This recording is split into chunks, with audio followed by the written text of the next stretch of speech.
Hi friends, అందరు ఎలా ఉన్నారు? Welcome to our channel. Today recipe వచ్చేసి తెలంగాణ స్టైల్ బోటి ఫ్రై. లుక్స్ యమ్మీ కదా? అంతే అండి, చూడ్డానికి అన్నీ బాగా కనిపిస్తాయి, బట్ దాని వెనక ఎంత కష్టం ఉంటుందో చేసే వాళ్ళకి తెలుసు. బోటి చేయాలంటే ఫస్ట్ దాన్ని క్లీన్ చేసుకోవాలి కదా. మాకు ఇక్కడ ఏమేమి ఇచ్చారో చూద్దాం. పేగులు, కొవ్వు, బొంత. మీరేమంటారో కామెంట్ చేయండి. అన్నీ ఒక బౌల్లో వేసుకొని క్లీన్ చేయాలి. బొంత ఇలా ఉంది కదా, హాట్ వాటర్ వేసి నైఫ్తో నీట్గా క్లీన్ చేసుకోవాలి. హాట్ వాటర్ వేసిన తర్వాత ఒక 2 minutes వదిలేయాలి. ఒక 2 minutes తర్వాత నైఫ్ తీసుకొని నీట్గా ఇలా క్లీన్ చేసుకోవాలి. మార్నింగ్ 11:58కి స్టార్ట్ చేశాను. చూద్దాం ఏ టైంకి అయిపోతుందో క్లీనింగ్. మీలో ఎంతమందికి వచ్చు క్లీన్ చేయడం? ఫస్ట్లో నాకు కూడా రాదు, బట్ మా తాత ఊకే అనేవాడు, రాదన్న పని రాజా పని.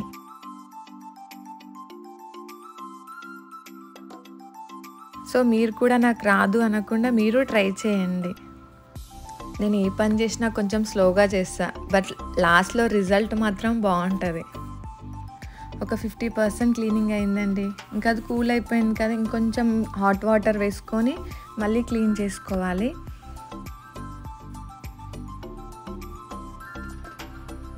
వన్ మినిట్ తర్వాత క్లీన్ చేసుకోవాలి మళ్ళీ. నేను మర్చిపోయి కూల్ వాటర్ అనుకొని హ్యాండ్ పెట్టేసా, కాలిపోయింది అసలు. నాకు కానీ మా వారికి కానీ బోటి అంటే చాలా ఇష్టం, బట్ ఇక్కడ ఇంత క్లీనింగ్ ఉంటుందని 6 monthsకి ఒకసారి కూడా అసలు తెచ్చుకోము. మా సైడ్ ఏ ఫంక్షన్ చేసినా ఫస్ట్ ఉంటుంది, తెలంగాణ అంటేనే ముక్క చుక్క, అంటే బోటి ఉండాల్సిందే చుక్కుంటే. ఫైనల్గా ట్యూబ్స్ క్లీన్ చేయడానికి వచ్చాం. చూడండి, ఇలా నీట్గా అలా లాగుతూ నేను వాటర్ దానికి ట్యాప్కి పెట్టి క్లీన్ చేసాను. ఇంకా చాలా లేట్ అయిపోయింది. బోటి చాలా స్మెల్ వస్తుంది, అందుకే ఇంత క్లీనింగ్ అవుతుంది.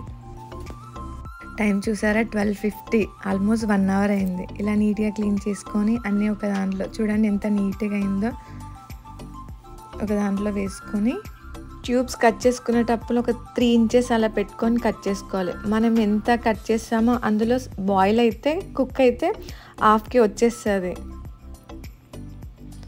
ఇవి స్మాల్ పీసెస్ చేసుకున్నా పర్లేదు.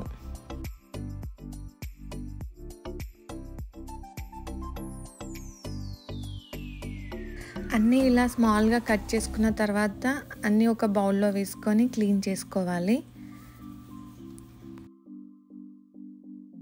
నేను ఇక్కడ సాల్ట్ అండ్ టర్మరిక్ పౌడర్ వేసి క్లీన్ చేశాను. ఇంత క్లీనింగ్ పక్కా ఉండాలి, స్మెల్ రావద్దంటే. నేను యాక్చువల్గా ఫ్యాట్ తీసేసాను, ఫ్యాట్తో చారు చేసాను. యాక్చువల్గా బోటి చారు చాలా బాగుంటుంది. ఇలా 2-3 times క్లీన్ చేసుకోవాలి. యాక్చువల్గా ఆఫ్ కెమెరా నేను చాలా క్లీన్ చేశాను మళ్ళీ, బట్ మీకు కూడా చూపించాలని మళ్ళీ క్లీన్ చేస్తూ చూపిస్తున్నాను. వాటర్ డ్రై అయ్యేంత వరకు ఇంకా పక్కన పెట్టేసుకోవాలి, క్లీన్ చేసేసుకొని.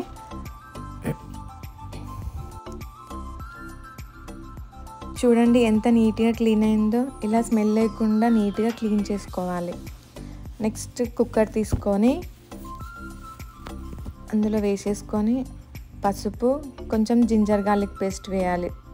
స్మెల్ రాకుండా, బోటి కొంచెం స్మెల్ వస్తుంది, సో ఆ స్మెల్ రాకుండా హాట్ వాటర్ వేయాలి. వేసి ఒక 2 whistles పెట్టేసుకోవాలి. దాంట్లో కొంచెం ఒక లిటిల్ ఆయిల్ వేస్తే పొంగకుండా ఉండదు. వాటర్ ఎక్కువైతే పొంగకుండా ఉండడం కోసం మనం ఆయిల్ యాడ్ చేసుకుంటాం. యాక్చువల్గా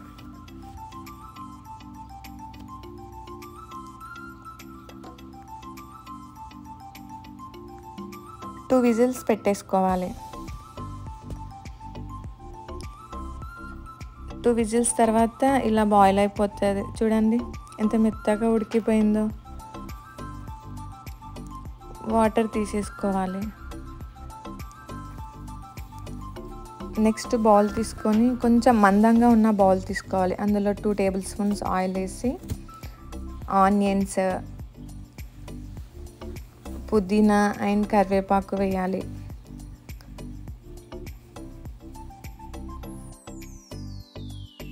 ఆనియన్స్ త్వరగా వేగాలి అంటే కొంచెం సాల్ట్ యాడ్ చేసుకోవాలి.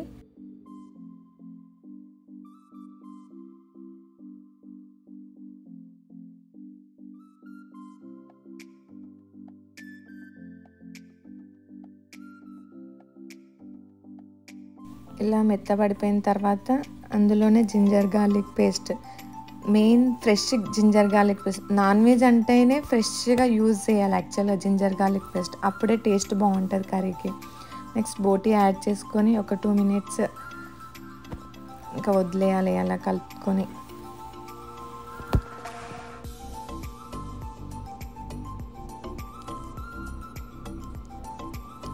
ఇలా కొంచెం మగిలిన తర్వాత అందులో మిర్చి, సాల్ట్ యాడ్ చేసుకోవాలి.